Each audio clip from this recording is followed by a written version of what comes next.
afternoon, good evening, kung anumang oras nyo ito pinapanood. Today is a very special day.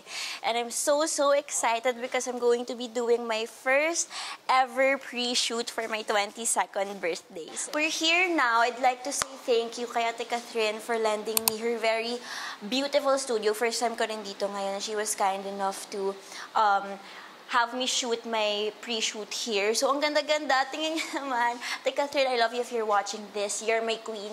You're my ate. I love you so much. Actually, magsiset-up na nga ako eh. Halika na. Ate, halika, mag-set-up na tayo. Paano ba ito? Mahalika, tulungan mo ako dito. Mag-set-up na tayo. This is Kuya Josh, my stylist. Ano bang unang layout natin? Gusto mo simple yan? Pwede tayo mag-wide. Kasi gusto ko yung first layout, straight hair. Nakita niyo yun, di ba? Ano ba to? Ano to? Ay, hala, telescope ba to? Ate Catherine, hindi ko naman alam na mahilig ka pala sa stars. Sana sinabi mo sa akin, kinuha ko para sa iyo yung buong yung buong moon. Tsaka stars, kinabi mo. Buong universe. Buong universe, ate, bibigay ko sa'yo. Hindi mo naman sinabi sa akin, ate. Actually, kanina nag-video naman tayo kanina, pero tingnan natin kung gaano sila kagaling mag-showbiz. Kunwari, mag-hi tayo for the very first time sa lab. Tingnan mo kung gaano kagaling mag-PR ang ating team. Go game. 3, 2, 1, action. So guys, andito na nga ang aking glam team. For the very, ayan guys, say hello, say hello, say hello.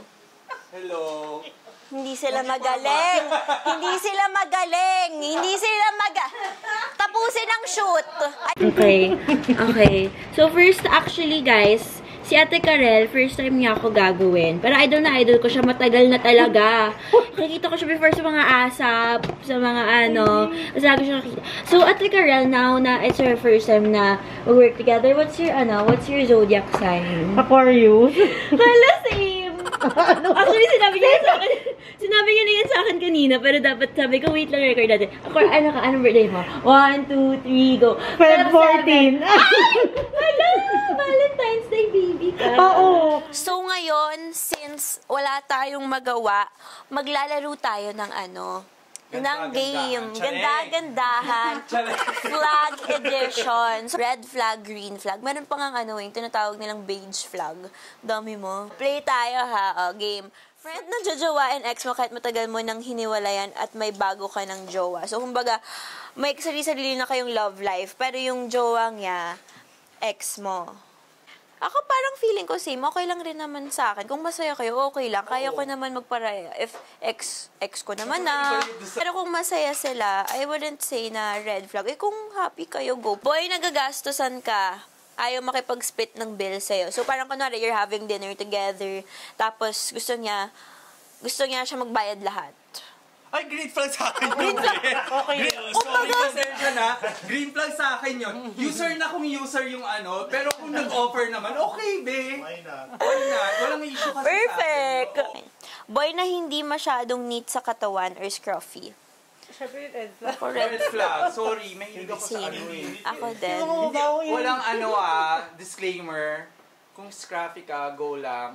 Kung yun yung look mo, kung yun yung vibe mo, okay lang. I-rock. As long as mabang ka, depende lang talaga sa mga gusto natin. Ako sa akin, important sa akin yung like, you don't have to be like guwapo all the time, pero as long as hygienic ka. Tsaka, important rin sa akin, I feel like, is smell. Lalo na yung mga amoy na yung mga woody na parang boy na may history ng cheating pero nag-promise na magbabago na. Red flag. Red or green lang ba yan? Red or green. Tsaka ako parang feeling ko if you cheat on me once, if lokohin mo ako once, hindi ko na siya papaulitin like another second time. Parang I feel like I owe that respect to myself na lang rin. Na hindi mo na nga binigay sa akin yung respeto na yun. Ako na mag-give. Ako na to. Ako na. Jowa na gustong alam ang password ng phone mo and vice versa. Ako, red flag. Yeah, personal space is very important and I feel like it just means na wala kayong na-build na trust, na foundation na gano'n. So for me, I think you should go back to square one, start being friends or kung ano man. Basta kapag ganyan, sobrang no-no niyan. Parang invasion of privacy na rin talaga kasi yan. Di ba mo? Jowa na ayaw magkaroon ng pets. Red flag. Pet lover, may allergy siya. Allergy mo mag-adjust, hindi yung pets ko. Kung hindi break tayo. Pumunta ang doktor ngayon din. Maghanap ka ng maghanap ka ng cure. Jowa ng workaholic. Green flag. Ako din, green flag. Oo, marunong mag-time management. Kasi may ibang workaholic na hindi ka na naiisip. Yun yung red flag. Ako din, green flag, I think. Pero yun nga, hanapin niya lang rin yung middle ground niya. Pero first, if like super ambisyoso ng lalaki, okay din yun sa akin. Kasi ibig sabihin, he has a dream outside of me. Pangit naman kapag ikaw lang yung mundo niya, di ba? Parang, hindi ka mapapakain ng love. Hindi ka mapapakain ng tayong dalawa lang. Tayong dalawa lang nandito sa mundo. Kailangan trabaho din. Ma, sumali ka dito! Kanina ka pa namin, natapos na namin yung, guys, ito na siya. Ito na ang star of the show. This is Gerson Raven. Bakit ka nagpapakadam your honor? May camera eh. Wait lang, eto ka na nga. May tumatawag. Sino? Si Milo. O ano daw? Wait nga lang, wait lang ah. Red flag or green flag? Late sa first date. Ma, nasa content Nasaan ka ka? na. Say hi to the camera. Kumaman. From ako, bumalik. Yes. Hala?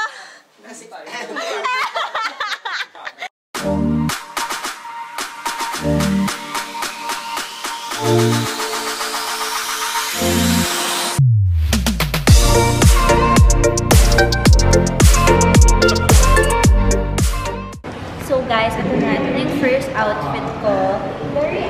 Very laid back. Ano bang natin dito, Peg? Parang yung kakaya ma. Anong giving yung outfit mo to? What is giving, It's giving Christian. About you? Dior. Yeah. Yes. So ito, meron tayong mirror dito para makita natin kung tama nga ba ang ginagawa ng post. And again, I'd like to mention this outfit is inspired by the movie Andrea. So nagkatulong sa akin, paano ba? Go! Ayan na! Makikita ko naman. Ay, yung mga ex ko, teka lang.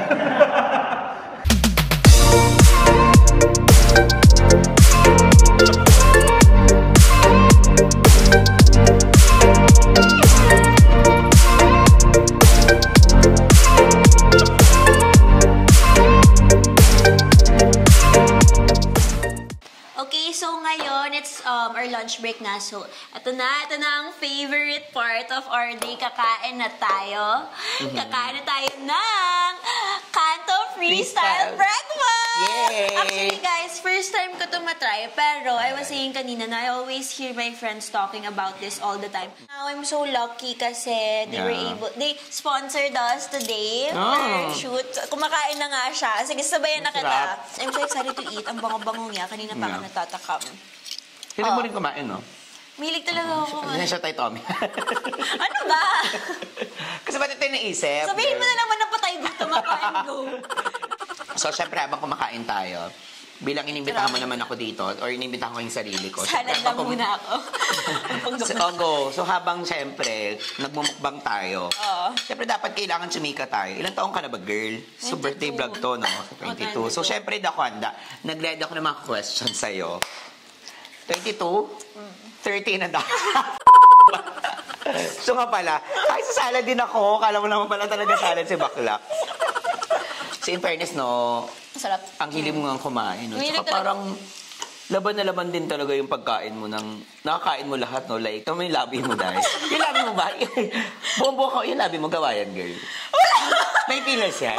Kasi parang pinipig ka kay Ann Curtis, di ba? Aminin mo, pag may mga photos talaga, tsaka may mga friend din ako. Itong si Bianca, yung friend mo, kamukha ni Ann Curtis. Siyempre si Ann, inano talaga na makapal yung labi. Sa'yo, Gawa yan, girl. Hindi, Fillers natural yan. to. As in, ever since bata ako, ganyan na talaga yung lips ko. Before nga, hindi uso yung ganyan. Di ba yung sa atin? Hindi naman uso yung mga thick na lips na ganyan. Pero, na-appreciate ko kapag sinasabi nila na parang kay Miss Ann Curtis nga daw. Tapos, a lot of people think na nagpa-fillers siya, pero hindi talaga. Hindi na talaga siya.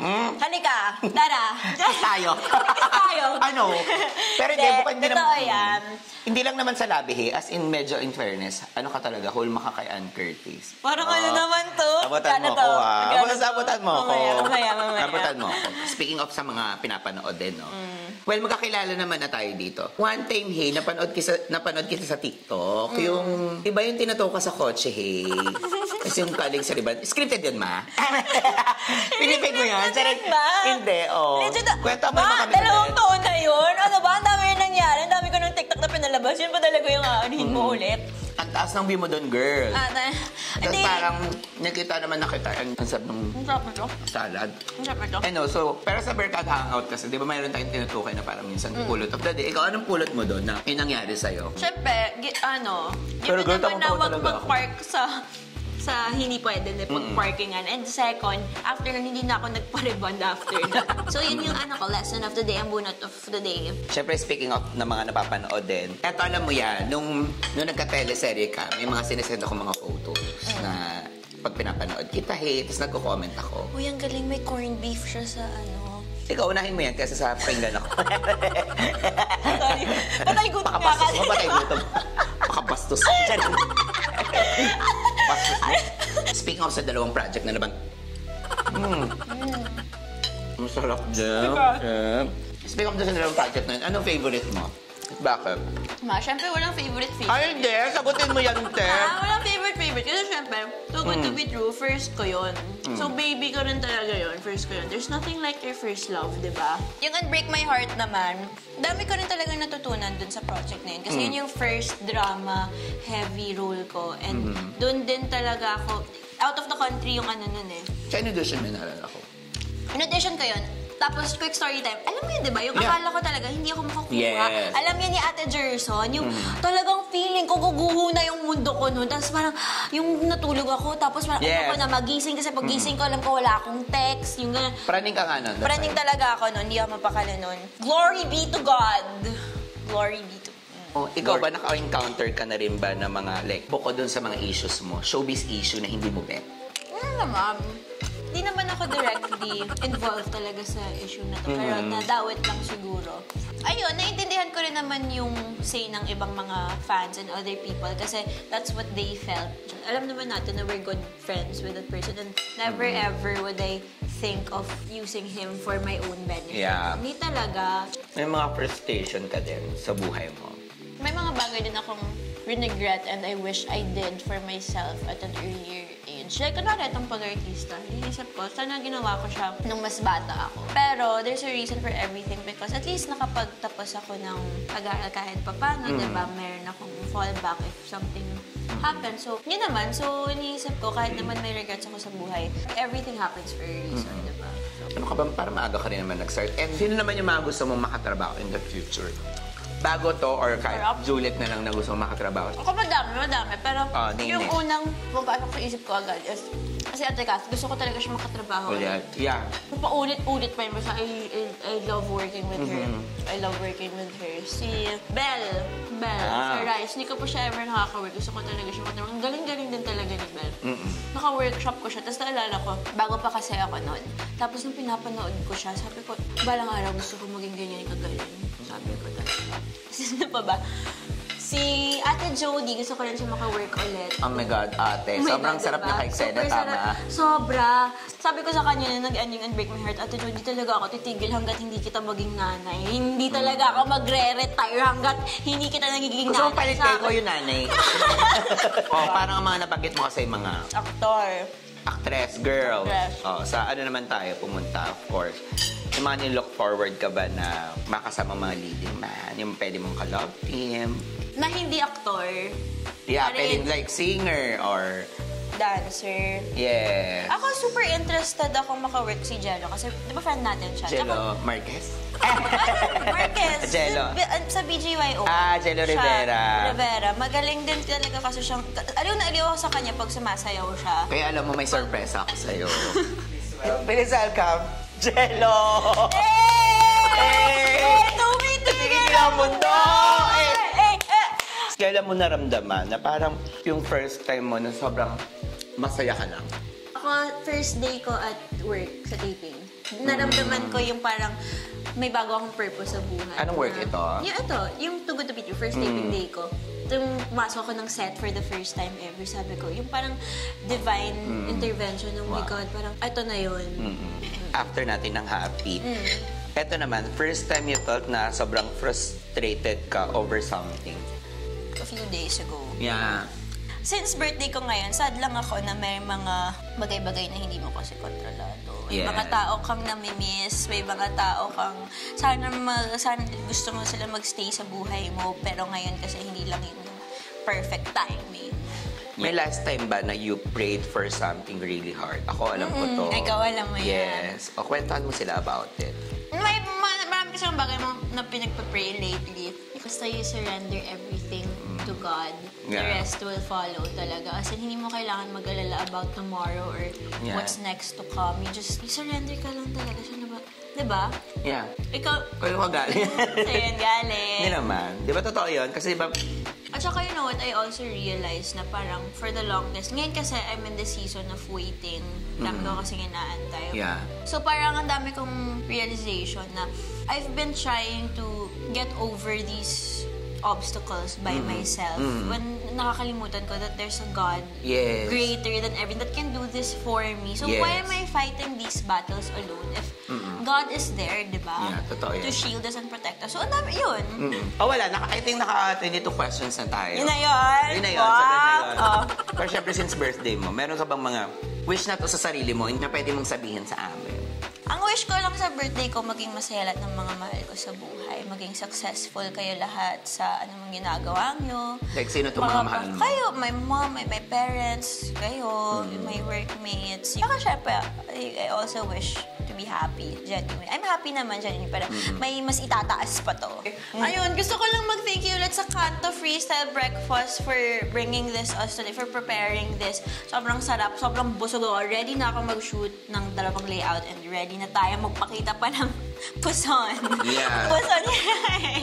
So, ayun guys, Kanto Freestyle Breakfast offers affordable, delicious gourmet breakfast 24/7 that you can customize as well. So, eto, babasahin ko guys kung saan yung mga branches na Yes, available. budget Pwede nyo sila order through GrabFood or Food Panda. So, you can order anytime, anywhere. Ito, Mandaluyong, Morato, Capitolio, Lasal, Marikina, Makati, BGC, UST, Angono, Alabang, and soon to open, Kanto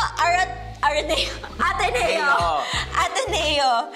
Thank you so much, Kanto Freestyle Busog. Super busog.